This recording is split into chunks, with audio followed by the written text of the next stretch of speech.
Zahid Mahmood last month received a very public apology. Daily Mail columnist Katie Hopkins had suggested that he and his brother were extremists with links to Al-Qaeda after US authorities refused to let them and their family board a flight to the US. On December the 19th, the paper and Hopkins were forced to apologise and pay £150,000 in damages to the family. I tried my name to teach my kids, look, you will never see me on any of this, so it wouldn't come up. So you didn't exist on the internet? No. And now you do? No, I do.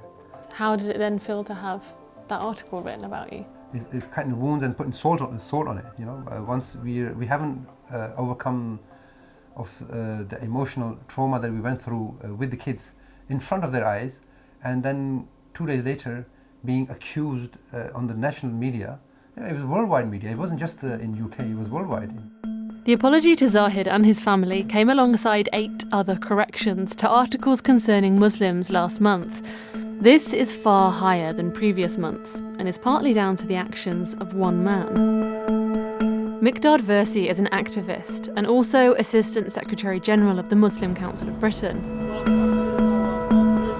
He has taken it upon himself to start systematically monitoring stories concerning Muslims and has so far put in more than 50 complaints to newspapers and to IPSO, the press regulator. Not all succeed, but he was behind 8 corrections last month. How much of a problem are these inaccuracies? Nowadays, things just spread virally on social media, and that's what the problem really is, that these individual stories get traction and far-right websites, extremist websites, take it up. And that's the problem. Then when there is a correction, that doesn't go as far, it doesn't go to those far-right websites. So the individuals who saw it in the first place have this view that this is reality. 5 of the corrections in December related to the misreporting of the same story. The Sunday Times article stated in its headline, "Enclaves of Islam see UK as 75% Muslim." And it's about a report by Louise Casey on integration across the country. In reality, what the report actually said was one school had students who thought that the majority of the country were Asian. Asian rather than Muslim. Asian rather than Muslim. And it was to do with one school only, rather than enclaves of Islam. So this was entirely incorrect, which the Sunday Times acknowledged, and they apologised for their error. Also last month, the Daily Mail had to correct an article about the president of the NUS. The correction read, a headline on an earlier version of this article said that Milia Bouattia claimed that young Muslims are travelling to join ISIS in Syria due to cuts to education. It also said that Miss Bouattia had refused to condemn ISIS.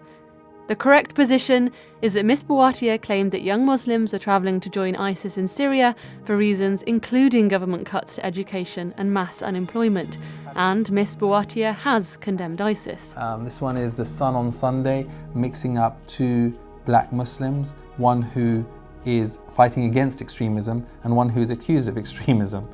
And this one is by ITN News, where they seem to misinterpret a poll claiming that half of UK Muslims would not report extremism, when that's just not the case. So previously we had individuals taking on the press where they felt they'd been misreported, but now you're taking on any story that you think is inaccurate about Muslims or Islam, the whole subject.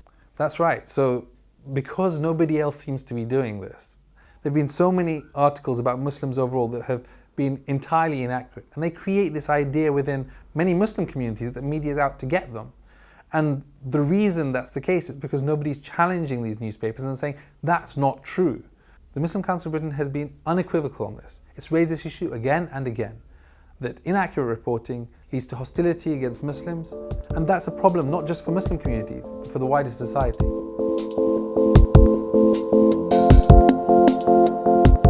The Independent Press Standards Organisation, IPSO, confirmed that it is receiving lots of complaints from Miqdad Versi.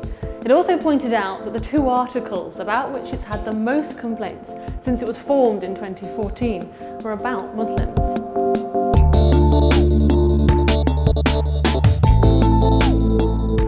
Well, I think I, like anyone else, wants a press that's going to be accurate, that's going to care about the facts and verifying them. But I think this campaign of complaints that we've seen, particularly over the last 6 months, it looks like, I don't think that's really what's driving it. I think what we're seeing here is a quite concerted attempt to try and often ring-fence Islam from criticism and to try and chill discussion about a lot of issues. And for me, I think the standout case of this was a story that was run by both The Sun and The Mail Online in May last year, a suspected honour killing. And so both papers ran with this. They referred to it as an Islamic honour killing, or at least suspected. And so a complaint was made which stated that Islam doesn't condone honour killings, that this is a cultural thing, not a religious thing. And as a result of this, Ipso ruled and required the newspapers to print, and this is almost a direct quote, that the religion of Islam does not condone so-called honour killings. And I thought that was just absolutely staggering, because as we all know, a religion is just an assortment of ideas, principles. These things are contested. What these papers were effectively asked to do, and what they did, was to print one accepted interpretation of a religion. And to me, this was just like backdoor blasphemy law.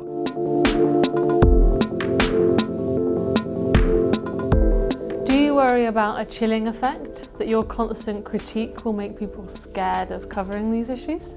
Not really, because in reality, newspapers report on a range of different issues. All I'm asking for is responsible reporting. For Zahid, this is not just about incorrect reporting though. He feels the response to both the original article by Katie Hopkins and her apology was very reactionary. First, they were all against us when Kate Hopkins, she published the article. And then when she made an apology a year later, then they all turned against her. So there's no middle grounds. The upsetting part is not the actual element of Kate Hopkins, it's the mindset of people. How they can very easily be led against somebody or in favor of somebody.